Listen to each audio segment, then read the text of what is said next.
Kenya. So, Gloria. Yes. Karibu sana. Asante sana. Thank you for coming. I know it's taken some time before to fike hapa, but thank you for coming. Okay. Asante sana. Tell us about yourself. How are you? How are you feeling? How am I? I'm doing good. Okay. It's a beautiful, beautiful morning. And yeah, so who am I? My name is Gloria Muthoni Kinuthia, Okay. stroke Kambogo. Okay. Kinuthia is my dad. Okay. Kambogo is my husband. Okay. I am married. Okay. I have 2 children. Okay. One is an angel baby. She's with the Lord. Okay. And the other one is a rainbow baby. She's with us. She's 3 years in May. Okay. Very beautiful, beautiful, tiny little girl. Okay. I'm an advocate of the High Court. Okay. And I consult with different companies. Okay. Currently self-employed Okay. and doing businesses in Kenya. Okay. I am also a firstborn daughter. Okay. That means something. A lot, actually. It means I'm responsible and okay. all those nice things that come with firstborns. Okay. I am also, what else do I do? Oh, I'm a child of God. Okay. I got born again back in 20, what? Okay, I've grown up in church all my life. Okay. So that begins a fine line of when I did get born again. I didn't have like an official one, but I know I got baptized in 2012. 2012. Yes, Wow. 30th December 2012. I've been at it for quite some time. Maybe Yes. I can just catch you in hapo kidogo because unasema kitu interesting. That you've been in on this, for quite some time. And I'm pretty sure some of our viewers, or rather most of our viewers, can identify with that. Talk to us a bit about that life, at that point of your life whereby, you've, say, grown in church. What do you mean by you grew up in church? Okay, my father, for as long as I can remember, has been a deacon in church. Okay. And my mom was in hospitality. That is, she took care of guests in Okay. church after church. And she would also preach at times. Okay. Therefore, Saturday and Sunday were church days. Monday to Friday were school days. Okay. I had no life growing up. So yeah, like me and a pastor's kid are similar WhatsApp Yeah. groups, Okay. yeah. Okay. So I have been in church since I was 2. I remember saying Bible verses like Ephesians chapter 6 verse 1 when I was as little as 4 years old. Okay. And I have been in church presenting, speaking, teaching Bible study, everything, all my life. Wow. I didn't even have like those crazy years people talk about that they stepped out of church and went where. No. Yours just been... I've been in, I'm very, it's like it's comfortable here. I don't need to try new things, yeah. Wow. Yeah. So tell us a bit about, you said, you've been around this environment for quite some time. Yeah. But as with most people, with all people, there's that moment of enlightenment where they now begin to feel like, become self-aware spiritually and they have to come up with or find God by themselves, away from that environment. Yeah. Talk to us about that moment for you. So how I found God by myself was I was in youth church. Okay. And I was in a particular church. And I remember being, I have been in church all my life and I'd put pastors, deacons, and all these people in a pedestal of holiness. Okay. And they did something that was less than pedestalness to me. So I was quite disappointed. And I remember I was like, God is not real. I'm an atheist. Oh, wow. I'm going to try this by myself. And that was in the year 2011. Okay. And I left church. So on So Sunday... how old were you around that time? I was probably 19 or 18. Okay. So I would stay home and then my mom would go to church. I'm happy they are the people they are. They didn't force me. And at that time, I was looking for a home church, like a place where I would call home. And you see, at the time, I had decided to put human beings on a pedestal. Therefore, if you did something less desirable, you were not worth church. You were not worth God. Okay. And during that season is when I actually realized that we are all in this pursuit, pursuing God, not pursuing each other. Wow. And I found my God in my own way, in my own bedroom by reading the Bible. I remember the first book I read, and like most people, by myself, it's not John, it's James. And I was in campus. And I think something also that brought a huge transition for me was law school. So law school, there are units like jurisprudence and they bring in such topics for you, like religion is the opium of the masses by Karl Marx. We have so many scholars like Thomas Aquinas speaking as to religion and how it's an impurity to the law, etc., etc. And it really confused me. I was like, what? What if there's no God? And I'm out here being a scam.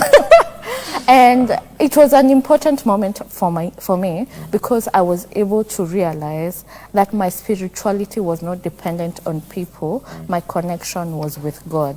Good. And I came to my own realization of who God was to me, not to whom everyone thought it was to me. Good. So now I have been on a journey of, I don't think I can judge that person because I don't know their struggle.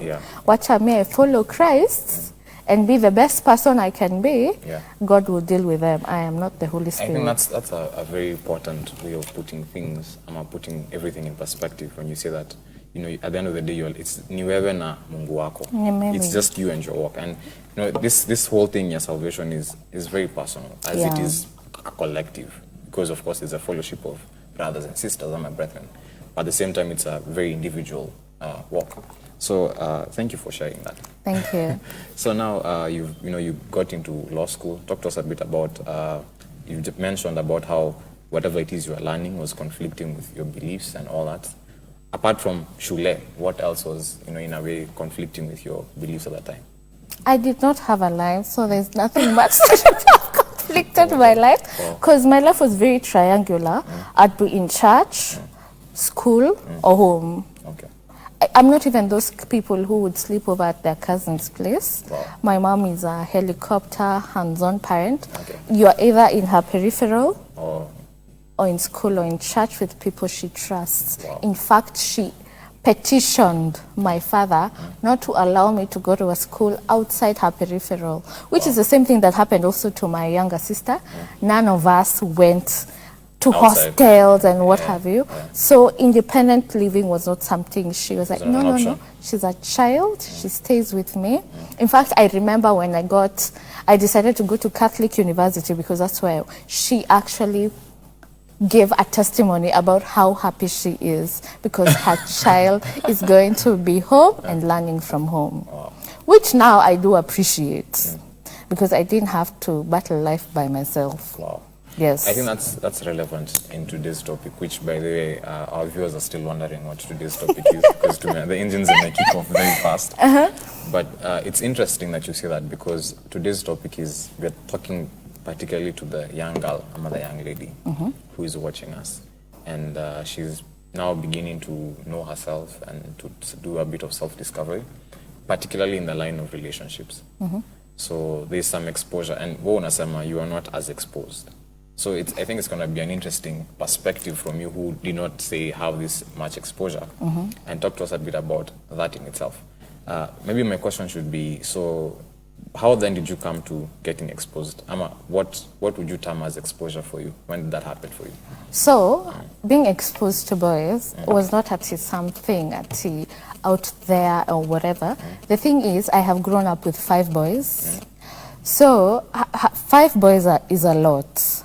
Meaning I was exposed to so many conversations because of course I'm a firstborn and these people are my cousins. So every time they would come home, which they spent most of their time in our house, I was in the kitchen and I was not in their space. So they felt comfortable enough to have discussions within themselves that exposed to me how different men were and what they thought and how they were.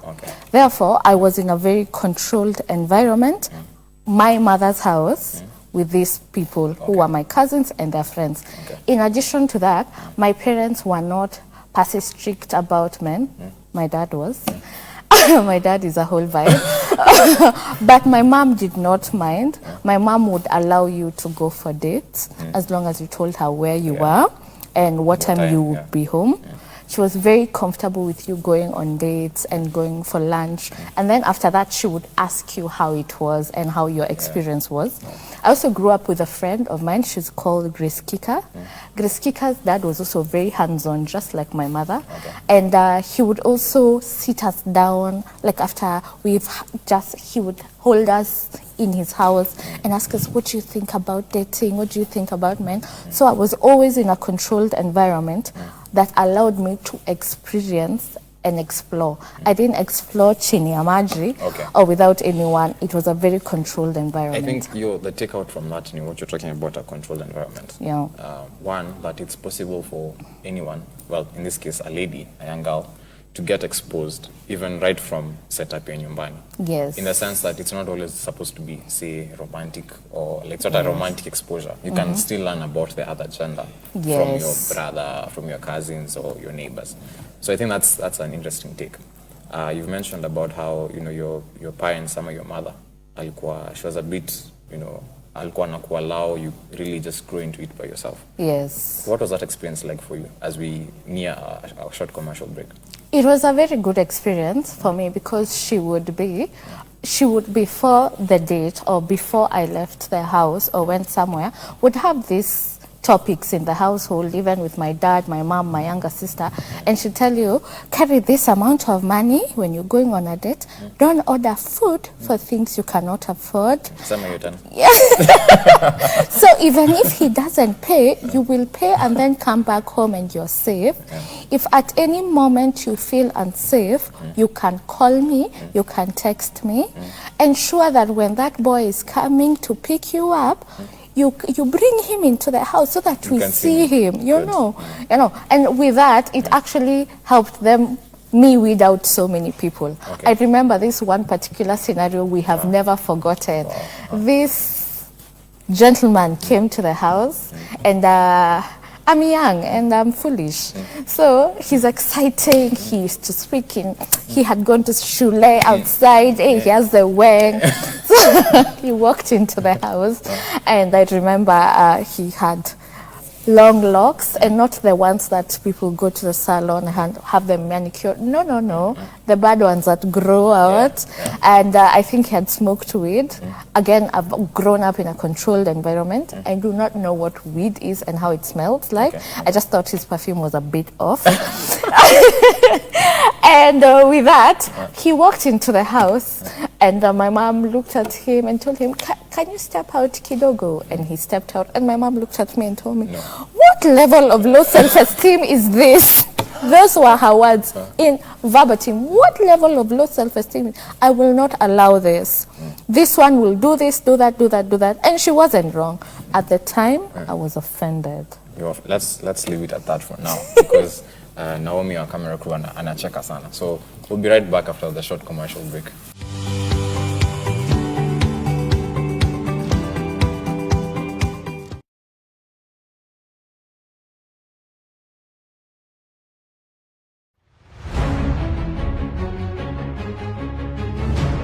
Tonight we're talking about the pastor is indeed a transformer. I wish you can give me 1 million shillings. I can change the whole of this nation. We can introduce motorbikes. By that time, I said we can call them pace bikes. When you have a vision, doesn't matter who discourages you. Don't stop. Yeah. Don't stop the vision. Keep going. Keep going. What do you see the future like of ministry? Because you are leading the Pentecostal Congress. Then God trusts you with his souls. You must lead and see how to transform this. Support the community. God will visit you. When you support the community, God will visit you. He will visit you.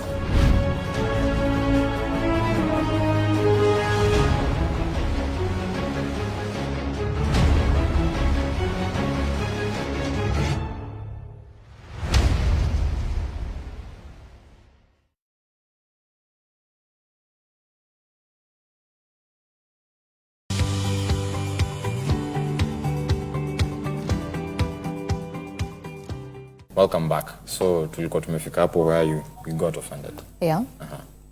So I was very offended. What does she mean? She doesn't even know what love is. This woman, why is she telling me what to do? Yeah. Just because she's my mom. Yeah. And of course I never went anywhere that day because she did not permit it. But now, years down the big line, takeout. she didn't permit it. And a few months down the line, no, same day, because God loves me, okay. Same day, my friend called me, and she was talking about someone she was dating. And by me saying dating, I am not meaning courtship, you're my boyfriend. No, I didn't have any of that. I think now we're getting into Yes. getting into it. I mean dating like kwenda unakunywa chai, you know who this person is, what they're about. Because with that exposure, you know exactly who you're looking for, what you like, and what you're looking for in a man. Okay. You cannot do that when dating one specific person because you're going to turn them into the person you want them to be. Okay. Yeah. So, and that was a takeout again from my mom and learning from her. So my friend tells me about her story of the person she was dating and what happened and how she's broken and now she wakes up in the morning after her parents leave, she sleeps on the floor and cries. Wow. And I was like, well, not gonna be me. Moving forward. Yeah, and also because I grew up also with 5 boys, they were quite problematic to the dating game.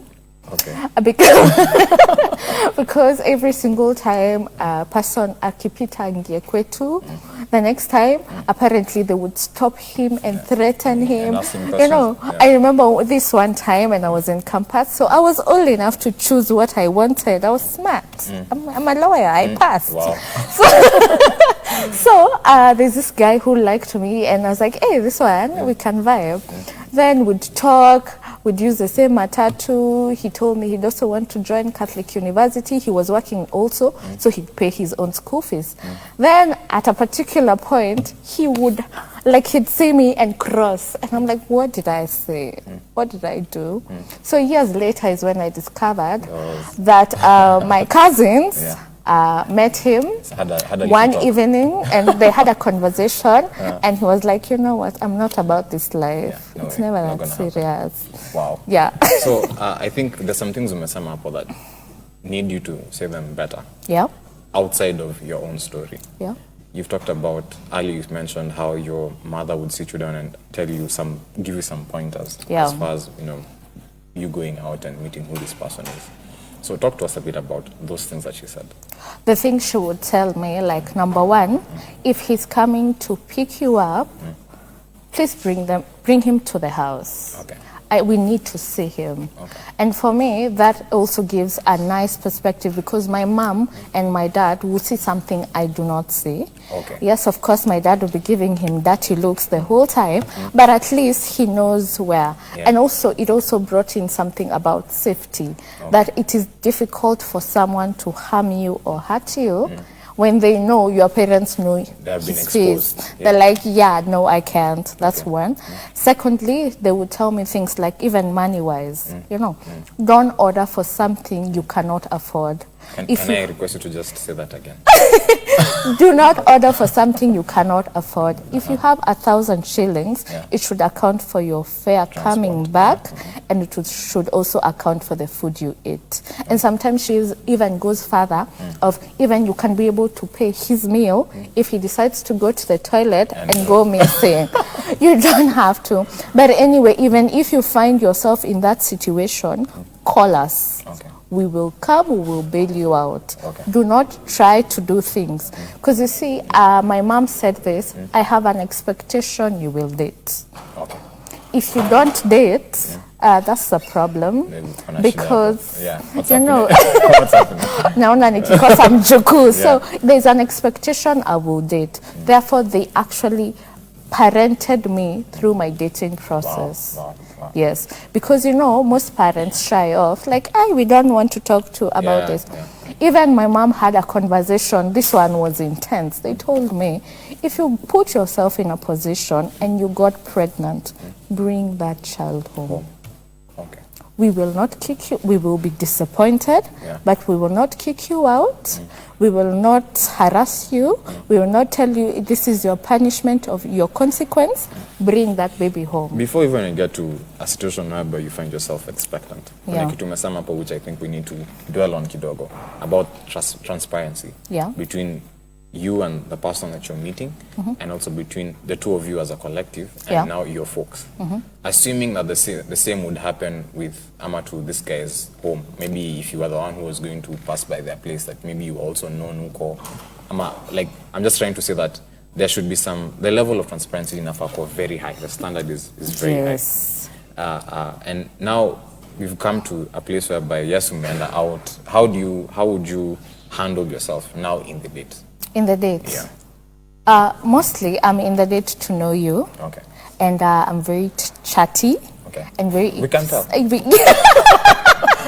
I'm very chatty and very inquisitive. So the whole time I'll be there like it's cross-examination. I want to know who you are about.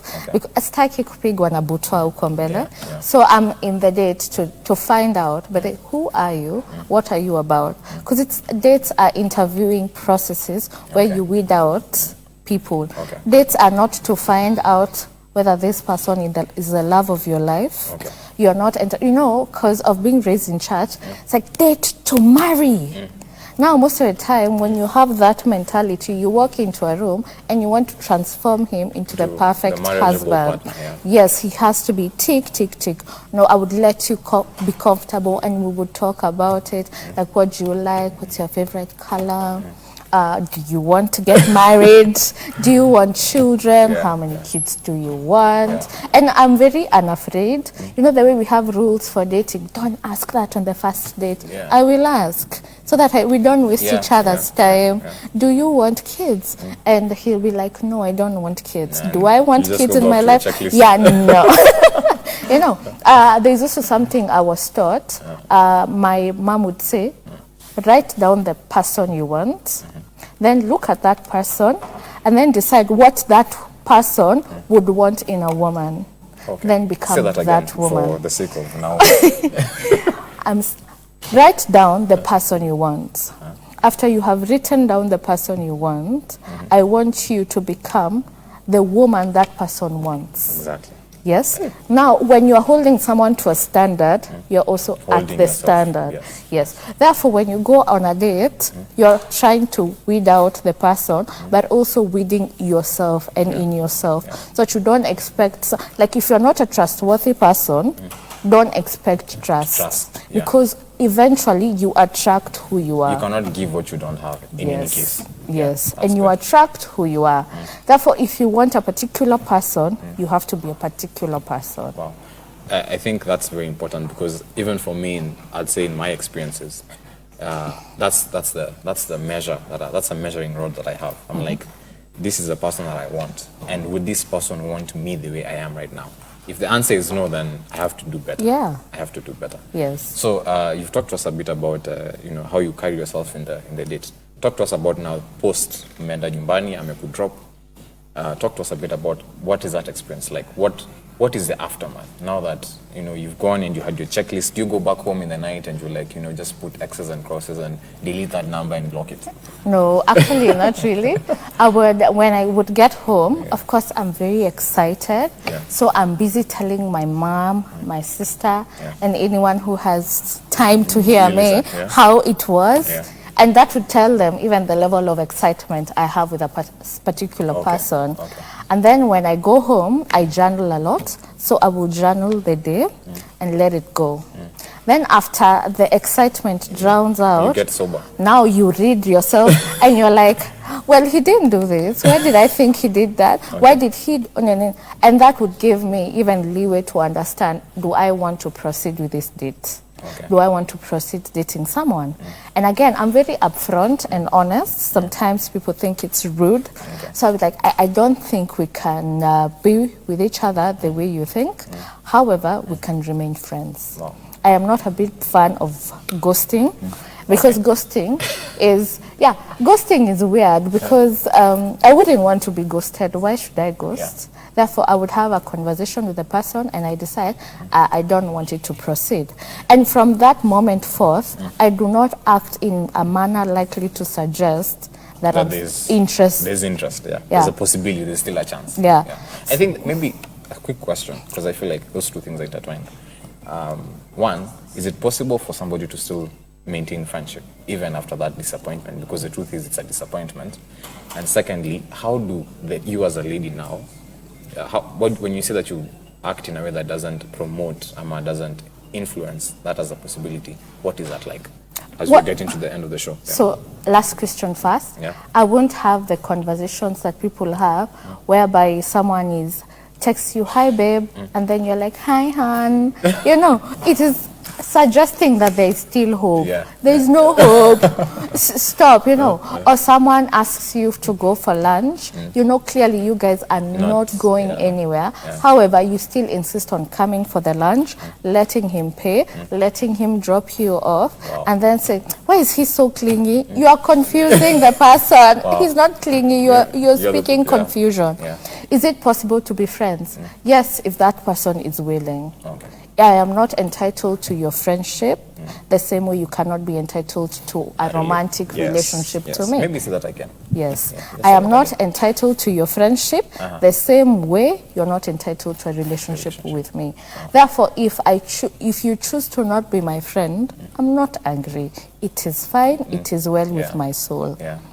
If you decide to be my friend, we are friends, we are cool, we are chill. If you have something, I will show up and I'll place you within the circle of friendships that I need you to be in. Whether you're going to be a friend, an acquaintance, the person who's close to you like a sister or a brother. You mentioned talking a bit about zones, but we'll do that for the next show. As we enter into the final minutes of this show, maybe talk to us a bit about, as a young lady, how do you draw from God, a relationship with God? How does that inspire you into finding the person that you would want to be with? And maybe tie that up with your parting shot as we end. As we end. Yeah. From God, how I draw it from God. So, first of all, because I was raised in Sunday school, would be told, don't do anything without asking God. Sometimes I do, I forget. And then I find myself in a mess and I'm like, hey, probably should have done this. I should have known better. I knew better. Why did I do this? Anyway, with that in mind, I would ask God and I tell God, because I know who I am as a person, I'm very friendly, and when I hold something, I don't have an easy time letting go. If this person is not meant for me, please let them go. Like, cause them to live my life, and I will not chase. And I never did. If that person leaves, they stay gone in my life. Like, if you walk out, I'm like, yes, bye, see you. That's my answered prayer. One. Secondly, when you're looking for someone who will be a father to your children. When you look at them, do you think that person will be a good father? Is father worthy? Yes. When you're looking at a person, it's someone who will be a brother to your sister. How does he treat his sister? Wow. When you're looking at that person, he's going to be a son to your parents. How does he treat his parents? Wow. When you're looking at that person, you look at that person wholesomely, because a husband is a wholesome person. It's a whole package. How does he deal with his business? Because at the very end of the day, married people are business partners. So how does he treat his business partners? If he ponyokas with their money, he's going to ponyoka with your money. And then a thing I was taught by my friend, look at how a man treats women he has dealt with or women he is dealing with. If he deals with them in a particular way or treats them wrong, he will treat you wrong when he's not feeling the love. Wow. Therefore, look for someone who's wholesome. Yes. What is his relationship with God? Is it church dependent or is it God dependent? God dependent. Like akiwa church, ako lifting thy holy hands, but the moment he leaves the church, he's Wow. I think we cannot exhaust that well with all its wealth. No. But thank you so much for coming. Thank you for having me. An awesome time. Okay. I really enjoyed everything that you said. Next Saturday, same place, same time. I hope you've enjoyed this, and remember to like, to subscribe, and to share this and all of our other feeds on Levi TV. Thank you, and see you next week.